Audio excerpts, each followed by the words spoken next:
Hello everyone. आज हम लोग करेंगे इशू ऑफ शेयर्स में बहुत important topic forfeiture of shares. इसके थ्योरी कंसेप्ट डिस्कस करेंगे। आप लोगों में से बहुत सारे स्टूडेंट्स का डिमांड आ रहा था कि सर फॉरफीचर और री इशू में काफ़ी डाउट्स रह गए, तो हम लोग स्टार्ट करते हैं फॉरफीचर ऑफ शेयर्स के थ्योरी से। Let's start. Let's discuss the concept and what are the proceedings of steps of forfeiture of shares. Point A, forfeiture of shares means cancellation of shares by a company due to non-payment of due amount of shares. ये कह रहा है share से related जो भी amount instalment में company लेती है, वन टाइम लमसम वाले में तो ड्यू होने का सवाल ही नहीं है। इंस्टॉलमेंट पेमेंट में जो भी ड्यू अमाउंट रहता है, whether it is of allotment और ऑफ एनी कॉल मनी, यदि नहीं दे पाया शेयर होल्डर ने रिमाइंडर के बाद भी, तो कंपनी के पास राइट है वो उन डिफॉल्टर शेयर्स को फॉरफिट कर लेती है। So forfeiture of shares means cancellation of shares. क्यों कैंसिल कर रही है, वजह भी बता रही है। भाई after all reminder you haven't send the amount. Clear? So in nutshell, forfeiture of shares means cancellation of shares. Second point B, impact, असर क्या क्या पड़ेगा forfeiture of shares का। First of all, membership of shareholder will be cancelled. उस share holder का अब company में कोई मेंबरशिप नहीं कंटिन्यू रहा। Second impact, amount that is already received from defaulter, उस शेयर होल्डर से जितना अमाउंट, जितने इंस्टॉलमेंट्स पहले मिल चुके हैं, that is not going to be returned back to them, उनको लौटेगा नहीं। ये चीज़ एकदम क्लियर जाननी है। आपका जो मेंबरशिप है वो ख़त्म, और आपने जो अब तक कंपनी को दिया है वो अब आपका गया, वो आपसे अब कंपनी ने सीज कर लिया, have been seized from you by the company, वो नहीं लौटाई जाएगी। दो ही तो इम्पैक्ट है मेनली, मेंबरशिप का कैंसिलेशन और जो ऑलरेडी रिसीव्ड अमाउंट है that won't be returned back to that share holder. Third point कह रहा है कि जब भी फॉरफीचर ऑफ शेयर्स होगा तो share capital of a company घट जाती है, share capital of the company will get decreased. And fourth one कि ध्यान रखना है हम लोगों को कि जब भी फॉरफीचर एंट्री होगा तो इसके एंट्रीज में उस क्वेश्चन के total number of issued shares का यूज बिल्कुल नहीं होता। Never use number of issued shares, किसकी यूज होगी, नंबर ऑफ फॉरफिटेड शेयर्स की यूज होगी। बाकी एंट्री जो हम लोग इंस्टॉलमेंट्स में कर रहे थे नंबर ऑफ अलॉटेड शेयर्स से, that is another thing. But जैसे ही फॉरफीचर पे आएंगे जर्नल एंट्री में खास ख्याल रखेंगे नंबर ऑफ फॉरफिटेड शेयर्स का यूज करना है। यही तो चार पॉइंट है। Cancellation of shares due to which membership of the share holder will be cancelled. Third one, amount paid to them won't be refunded, paid by them to the company won't be refunded by the company to that. Third one is share capital decrease हो जाएगा, और forfeiture entry में हम लोग number of forfeited shares की बात करेंगे, use करेंगे, उसी से जर्नल एंट्री बनाएंगे। आई थिंक ये बेसिक पॉइंट्स क्लियर हो गए, रिवाइज कर लिया अब हम लोगों ने, फिर अब आगे देखेंगे। नाउ जर्नल एंट्री कैसा होगा, let's see the journal entry of forfeiture of shares.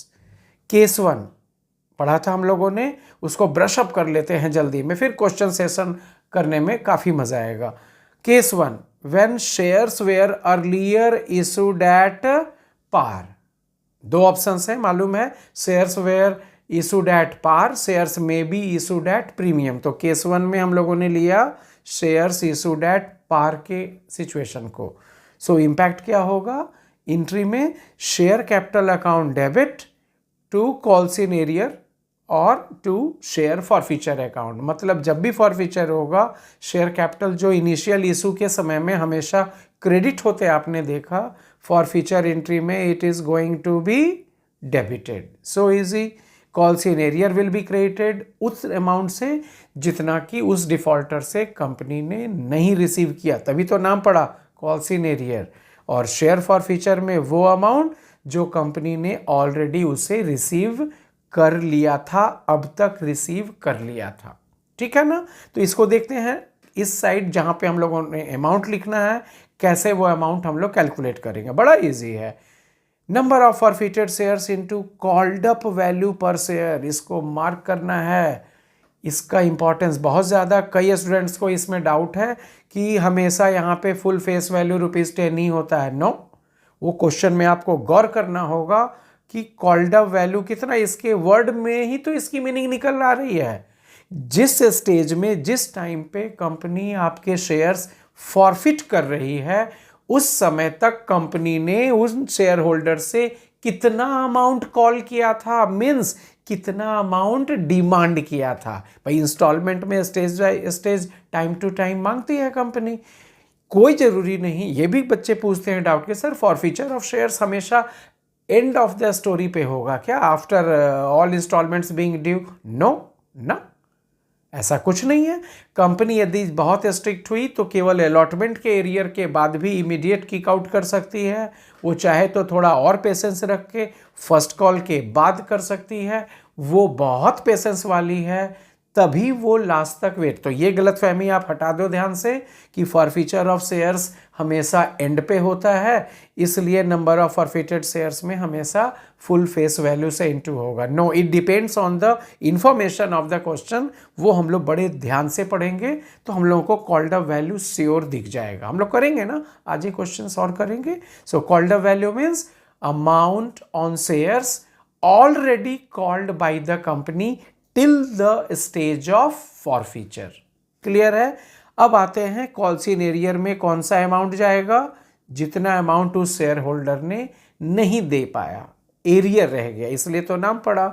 सो जितना कॉल किया कंपनी ने वो शेयर कैपिटल में मल्टीप्लाई होगा, जितना एरियर रह गया पर शेयर वो कॉल्सिन एरियर में मल्टीप्लाई होगा अमाउंट फाइंड आउट के लिए, और जितना अमाउंट ऑलरेडी रिसीव हो चुका है उस शेयर होल्डर से कंपनी को, उस रिसीव्ड अमाउंट से इनटू होगा शेयर फॉरफीचर का अमाउंट निकालने में। और कॉमन सेंस है, कंपनी की नज़र से सोचो तो ये जो रिसीव्ड अमाउंट है that is being credited to share forfeiture, यही तो कंपनी को गेन है, यही तो फायदा है कंपनी को।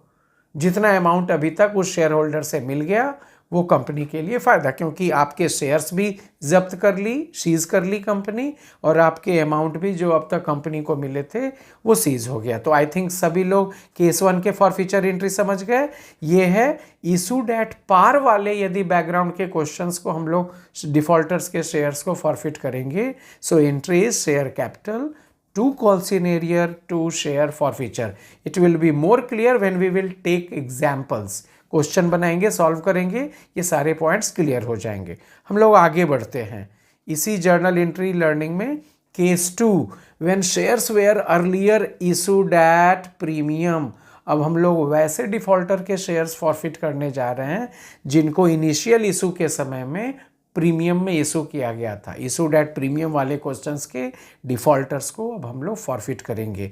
तो यहाँ पे हम लोग केस 2 में ध्यान रखना है, प्रीमियम के क्वेश्चन में, क्वेश्चन इन्फॉर्मेशन में ये नोटिस करेंगे कि प्रीमियम ऑलरेडी मिल चुका है या प्रीमियम डिमांड होने के बाद नहीं मिला। ये नोटिस, ये झंझट एट पार वाले केस के फॉरफीचर में नहीं था। प्रीमियम वाले में first duty, when we have decided कि सर ये क्वेश्चन तो अर्लियर इशूड एट प्रीमियम का है, तो उसमें फिर और गहराई में जाइए, आप पता करो, देखो, पढ़ो क्वेश्चन कि प्रीमियम अमाउंट उस शेयर होल्डर डिफॉल्टर से मिल गया है या नहीं मिला है। यदि मिल गया है तो उसे यहाँ लिखा गया सिचुएशन ए, और ख़ासियत ये, सिमिलैरिटी ये कि सिचुएशन ए जिसमें प्रीमियम होने के बावजूद यदि प्रीमियम शेयर होल्डर से मिल गया तो आप मिला लो। सिंपली वही सेम एंट्री है जो इशूड एट पार के केस में हम लोगों ने अभी पढ़ा, एकदम same, no change at all. Clear.